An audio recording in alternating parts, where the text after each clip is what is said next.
Here's what's been happening lately. 3 things. First, changes of the US Postal Service could affect when your mail is postmarked. Next, a link's been found between evictions and Chicago gun violence in a new study. And then lastly, Chicago's tax on downtown hotel rooms could rise to 19%, representing the nation's highest. Let's break it all down.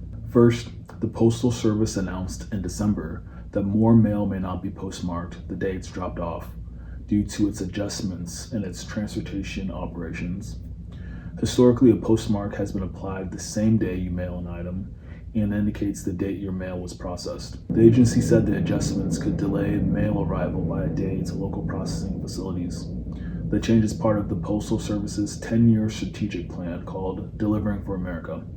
It's a 2021 pledge to implement significant operational and infrastructure changes to boost efficiency and reduce costs.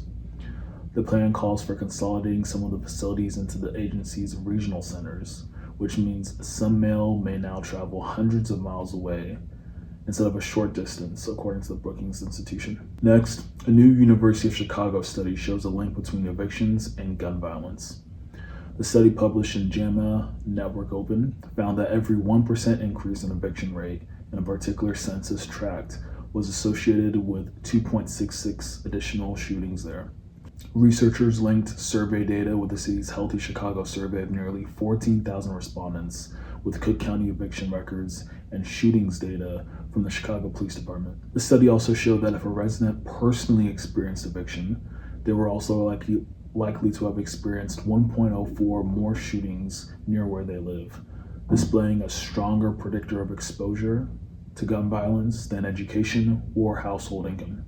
Researchers said evictions were most concentrated on Chicago's south and west sides, adding that eviction rates typically range from 0% to 5%, with most census tracts having a rate of less than 1%. The study also mentioned previous research linking evictions with lower cognitive scores in children, reduced engagement, and persistent poverty.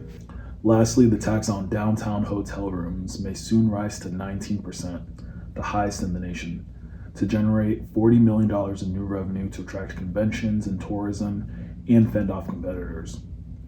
3 years after the Illinois General Assembly authorized the concept, the City Council's Finance Committee finally took the first major step forward, scheduling a public hearing on the so-called Tourism Improvement District for February 27th in the council chambers. The public hearing on the tax, which would generate about $40 million in annual revenue, must precede a council vote. More than 200 U.S. cities have already created a tourism improvement district. The 1.5 percentage point increase in the city's 17.5% hotel tax within the boundaries of the proposed district would more than double the marketing budget for the convention and tourism agency known as Choose Chicago.